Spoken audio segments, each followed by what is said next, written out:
Hi mga kameme! It's me again for today's vlog, Takip Kuhol Tips for Herbal Health. Benefit naman po ang ating ibabahagi para sa karagdagang kalaman. Pero teka, hello sa mga viewers and followers ko dyan at sa mga madaranan nito. Hello sa inyo! Tara, samahan niyo ko hanggang sa dulo ng video ko. Let's go! Alam nyo ba, dito sa Pilipinas, kadalasang tumutubo ang mga ligaw na damo.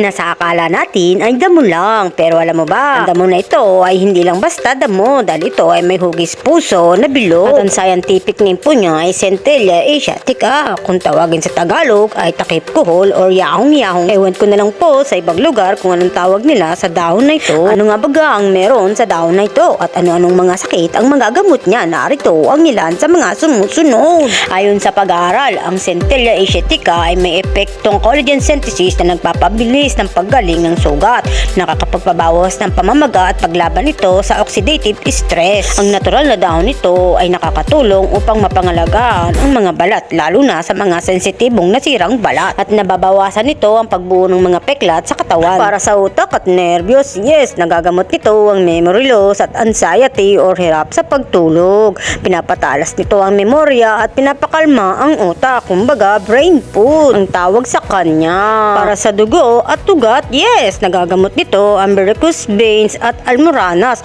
mahinang circulation. At bakit? Pinapatibay niya kasi ang ugat at pinapaganda ang daloy ng dugo. Para sa atay, yes, nagagamot ito ang liver problems at hepatitis dahil meron itong hepatoprotective na tumutulong maglinis at mag-repair ng atay. Pampatas din po ito ng immune system. Nagagamot din po niya ang madalas sipunin. May mababang resistensya dahil mayroon po itong antioxidant at immune booster na lumalaban sa infection. At isa rin sa nagagamot nito ang ulcer, diarrhea, gastritis. Kasi nga po pinapagaling nito yung lining ng tiyan at pinipigil ang pagdudumi. At alam niyo bang malaking tulong din po ito sa mga taong may cancer kasi nga po napiprevent niya ang paglala ng breast cancer at colon cancer dahil mayroon po itong antioxidants na pumapatay ng mga bad cells. At kung mayroon naman pong kulubot or dry skin o kaya naman stretch mark ay kaya po niyang gamutin dahil mayroon itong collagen na nakakapagpatibay at shining upang maging healthy ang ating balat. At syempre, isa sa pinaka-common na sakit ang kaya niyang gamutin ang lagnat dahil kaya niyang pababain ang may mataas na temperatura at nakakapagpalabas ito ng pawis mula sa loob ng katawan. At paano nga baga siya inumin? Maglaga lang ng 7 hanggang 10 dahon sa 2 basong tubig saka ito inumin. At kung gusto mo naman ay puro lamang, dikdikin lamang ang dahon nito at kunin ang katas saka mo inumin.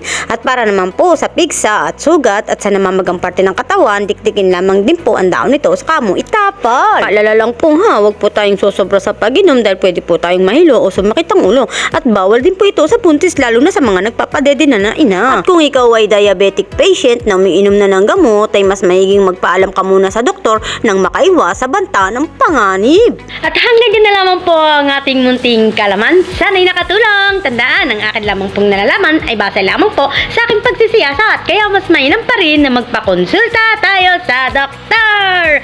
See you next video. Thank you for watching. Bye-bye.